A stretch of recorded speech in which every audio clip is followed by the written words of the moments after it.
शुल्क एकदम फ्री में हो जाएगी, एकदम फ्री में, निःशुल्क निःशुल्क। कैसे? कैसे क्या? भाभी जी को लेकर आपके जो भी नजदीकी अस्पताल है वहाँ पे जाओ, वहाँ जाके भी आप डॉक्टर से सलाह लो, डॉक्टर से जो है जांच लिखवाओ और आपको मैं क्यूआर कोड का जैसा एक वाउचर मिलेगा। वाउचर कहाँ? वाउचर, उस वाउचर को लेके जो है कोई भी नजदीकी सोनोग्राफी जांच केंद्र हो, भले वो प्राइवेट हो या सरकारी, दोनों में, हाँ किसी भी एक के अंदर भाभी जी को लेके चले जाओ। वहाँ जाके आप जब वो वाउचर दोगे तो भाई उस वाउचर के माध्यम से जो है बिल्कुल निःशुल्क यानी बिल्कुल फ्री में सोनोग्राफी होगी। फ्री में? ये तो बढ़िया किया बजरंग ने। हाँ मेरे को बताओ। और हमारे बजरंग लाल जी ने क्या है कि एक और बड़ी अच्छी योजना चलाई है कि भाई लाडो प्रोत्साहन योजना। लाडो प्रोत्साहन योजना। हाँ भैया इसमें क्या होगा? इसमें बताए क्या होगा? क्या? इसमें ये होगा कि अगर भाभी जी ने जो है अगर बिटिया को जन्म दिया, अगर लड़की को जन्म दिया, हाँ। तो भाई उस लड़की के पैदा होने से लेकर जब तक भाई वो 21 साल की होगी तब तक उसे 7 किस्तों में जो है 1.5 लाख रुपए मिलेंगे। 7 किस्तों में 1.5 लाख? बिल्कुल। कौन सी किस्तें? भाई देखो जैसे ही बच्ची पैदा हुई हाँ। तो पैदा होते ही पहली किस्त आएगी 2,500 रुपए की। 2,500 ठीक है, वो बच्ची हो गई 1 साल की, एक साल। फिर दोबारा से मिलेंगे उसको 2,500 रुपए। 2,500। हाँ। और क्या है कि हमारे जो माँ बाप है ना, हाँ। वो पता है क्या करते हैं? क्या? कि भाई लड़का हो गया, हाँ। अरे इसको तो पढ़ाएंगे लिखाएंगे अफसर बनाएंगे, और बेटी जी क्या करेगी पढ़ लिख के? भाई इसको तो क्या है कि भाई चूल्हा चौका करना सिखाओ, बर्तन मांजना सिखाओ, आगे पीछे शादी होगी ससुराल चले जाएगी। ये बहुत गलत बात है। श्याम बाबू अगर आप आपकी बेटी को पढ़ाओगे लिखाओगे और जब उसका दाखिला पहली कक्षा में होगा तो मिलेंगे 4,000 रुपए। 4,000। हाँ, बिटिया पढ़ते लिखते पहुंचेगी 6ठी कक्षा में तो मिलेंगे 5,000 रुपए। 5,000। 10वीं कक्षा में 11,000। 11,000। और 12वीं कक्षा में 25,000। 25,000। देखो धीरे धीरे रकम बढ़ती जा रही है। और जो अंतिम जो किस्त है ना, 7वीं किस्त, भाई वो सबसे मोटी सबसे भारी किस्त है। लेकिन पता है वो कब मिलेगी? वो तब मिलेगी जब बेटी हो जाएगी 21 साल की, और उसकी स्नातक यानी कि भाई उसकी बीए की पढ़ाई जब पूरी हो जाएगी तब मिलेंगे उसे पूरे 1 लाख रुपए। 1 लाख? 1.5 लाख? हाँ पूरे मिला के 1.5 लाख। मैं तो समझ गया। अच्छा, मैं मेरे गांव जाता हूँ और गांव वालों को सभी को समझाता हूँ। बिल्कुल भाई समझाओ। साहब आपका धन्यवाद और बजरंग सरकार का धन्यवाद। अभी के अभी जाओ और इन योजनाओं का लाभ उठाओ। तुरंत जाओ। अरे आराम से जाओ, इसको बहुत जल्दी रहती है यार, कहीं गिर पड़ नहीं जाए। इसकी लुगाई का पता नहीं ऐसा क्या खोप है इसके अंदर। चल मेरी बात सुन, इसी के साथ हम लोग भी चलते हैं नाटक के अगले भाग में। राजू, हाँ भाई काजो जल्दी आ गया ना। अरे वो गन्ने का जूस का सेंटर खुला यार, चिल्लाओ मैं। गन्ने का जूस? अरे नहीं, क्यों? कोई आम का जूस पिला यार, गन्ने का तो खूब पी लिया। राजू काजू, अरे गन्ने का जूस छोड़ो, दोनों मिठाई खाओ यार। अरे काजू कतली। अच्छा मेरी बात सुन, तू मेरे घर पे चंगू मंगू उनके लिए ले जा। अरे मेरे बच्चों के लिए। अरे सुन तो सही, मिठाई खाई है। अरे अपनी बेटी का ब्याह तय हो गया, ये रहा शादी का कार्ड और सब परिवार दोनों को बताना। तेरे दूल्हे राजा काजू। अरे थोड़ा आराम, एक बार बात सुनो मेरी। कल ही तो आपकी बेटी 16 साल की हुई है, तो क्या हो गया? अरे तो उसको पहले 18 साल का तो होने दे। तुझे पता नहीं क्या लड़की की आयु कितनी होनी चाहिए? 18 वर्ष से अधिक। तेरे को बाल विवाह के चक्कर में जेल तक हो सकती है। और भैया वाह भाई दूल्हे राजा, इधर आओ। देखो तो एक बार ये दूल्हे राजा कितना जोरदार है। इसके शरीर में जान नहीं है, इससे खड़ा नहीं हुआ जा रहा। इसके दाढ़ी में वैसा 4 बाल नहीं है। क्या उम्र है भाई तुम्हारी? 19 साल। और बताओ घर वालों ने इसकी जो है नाबालिग है, इसकी शादी करने को तैयार हो रहे हैं। अरे लड़के की जो आयु है ना 21 वर्ष से अधिक होनी चाहिए। वो पता नहीं क्या तुमको और तुम्हारे माँ बाप को? अरे पढ़ लिख के पहले कामयाब हो, जिम्मेदारी उठाने की काबिल तो बनो। देख भाई राजू, मैं तो ठहरा गरीब किसान आदमी। अच्छा। ना तो मेरे पास इतना पैसा है कि बेटी को पढ़ाओ लिखाओ। अच्छा। थोड़ा बहुत पैसा इकट्ठा किया है, खेत में मजदूरी करके।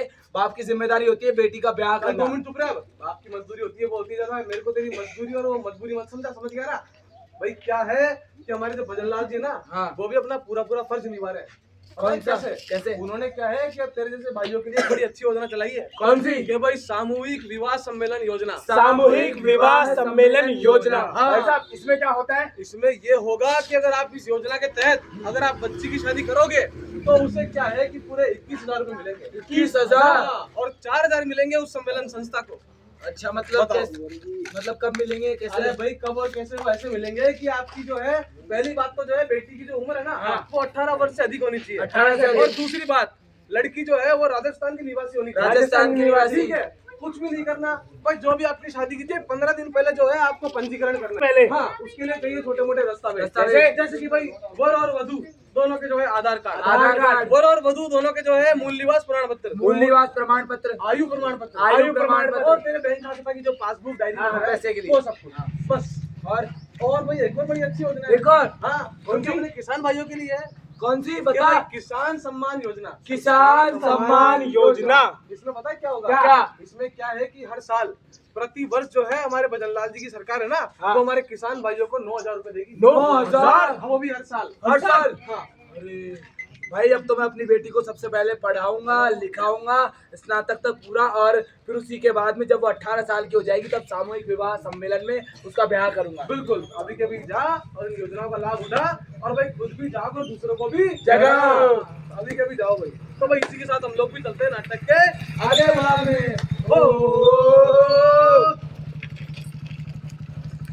हाँ भाई राजकुमार, कैसे उदास हो रहा है भाई तू? उदास हूं तो क्या करूं, ना नौकरी ना पैसा।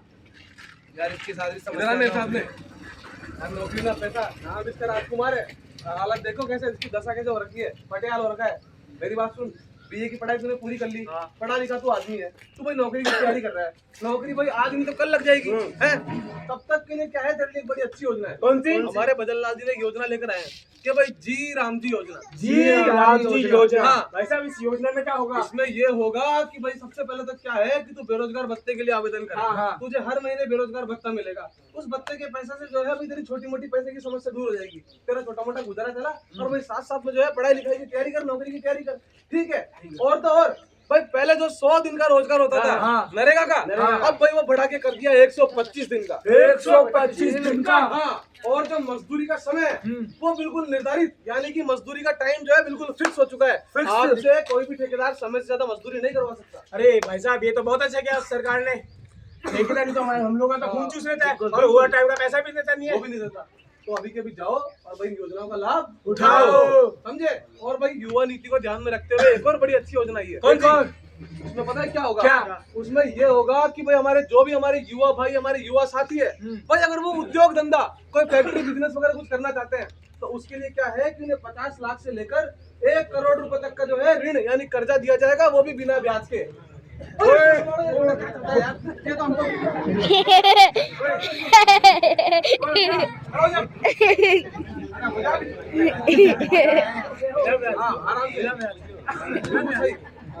मिलेंगे भाई। वो कैसे, क्या बोलते हैं ऐसे?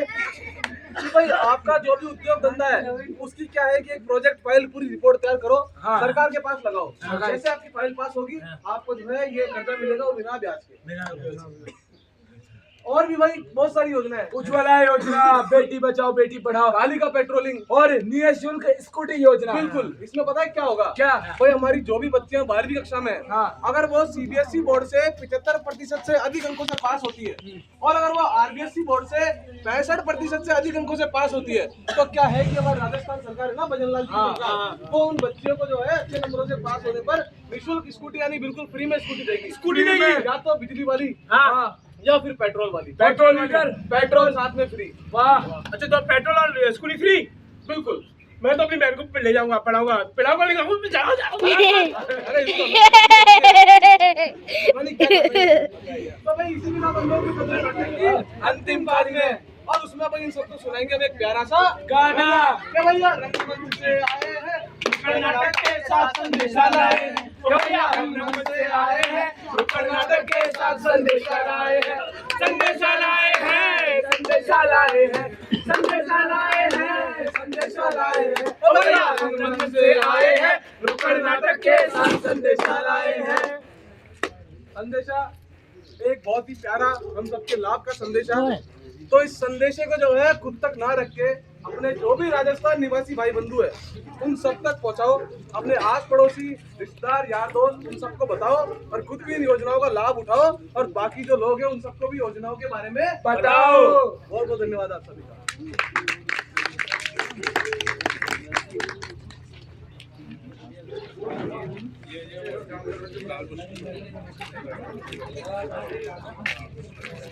मंद कर जी पापा।